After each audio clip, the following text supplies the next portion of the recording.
သူများတွေကိုစီနိုင်ပွဲရခဲ့ကြပေမဲ့တသိန်းနဲ့ချုံပြီးရှုံးနေသွားခဲ့တဲ့ United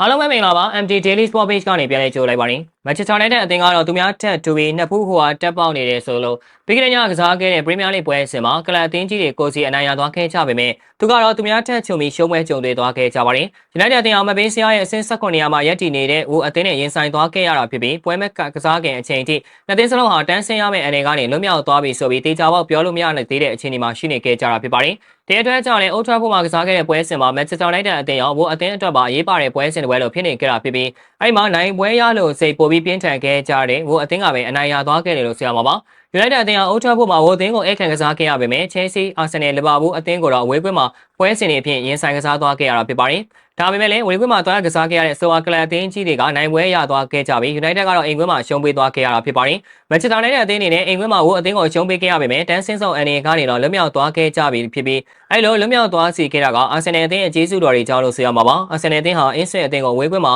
၄ဂိုးပြည့်နဲ့အတူအနိုင်ရသွားခဲ့ကြပြီး Arsenal ကိုရှုံးပေးသွားခဲ့ရတဲ့ Ipswich အသင်းဟာ United အသင်းရဲ့အမှတ်ကိုဘလို့မှလိုက်လို့မမီနိုင်တော့တဲ့အတွက် Manchester United အသင်းရောအသင်းမှာတန်းဆင်းဆောင်အနေကနေအသေးသေးလွတ်မြောက်သွားခဲ့ပြီဖြစ်ပါတယ်။ Arsenal ဟာ Ipswich ကို၄ဂိုးပြည့်အနိုင်ရခဲ့တယ်လို့ Chelsea အသင်းကလည်း Fulham အသင်းကိုလန်ဒန်ဒါဘီအဖြစ် Fulham ကွင်းမှာကစားခဲ့ရပေမဲ့2ဂိုးတဂိုးဆိုတဲ့ရလဒ်နဲ့အတူအဝေးကွင်းမှာအနိုင်ရပွဲရရှိသွားခဲ့ကြတာပါ။ Premier League ချန်ပီယံဖြစ်ဖို့လက်တကမ်းလိုကိုရောက်နေတဲ့ Liverpool အသင်းကလည်း King Power မှာ Leicester City ကိုအာနိုရဲ့တလုံးတည်းသောဂိုးနဲ့အတူအနိုင်ရသွားခဲ့ကြပြီး Premier League ချန်ပီယံဖြစ်ဖို့နိုင်ပွဲတစ်ပွဲသာလိုအပ်တော့တာဖြစ်ပါတယ်။အဲ့လို Premier League ကလပ်အသင်းတွေကနိုင်ပွဲကိုစီရခဲ့ကြပေမဲ့ United အသင်းကတော့သူများထက်ထူပြီးနှစ်ဖူးခိုဟာတက်ပေါက်ချင်နေခဲ့ကြတာဖြစ်ပါတယ်။ဘာလို့ကစားတဲ့ပတ်သက်တဲ့သတင်းတွေကိုအကောင်းဆုံးတင်ဆက်ပေးနေတဲ့ကျွန်တော်ရဲ့ page ကိုလည်း like and follow လေးလုပ်ပေးခဲ့ကြဖို့ဖိတ်ခေါ်လိုက်ပါရစေ။အဆုံးလေးကြည့်ရှုပေးခဲ့ကြတဲ့အတွက်အားလုံးကိုကျေးဇူးအထူးပဲတင်ရှိပါရခင်ဗျာ။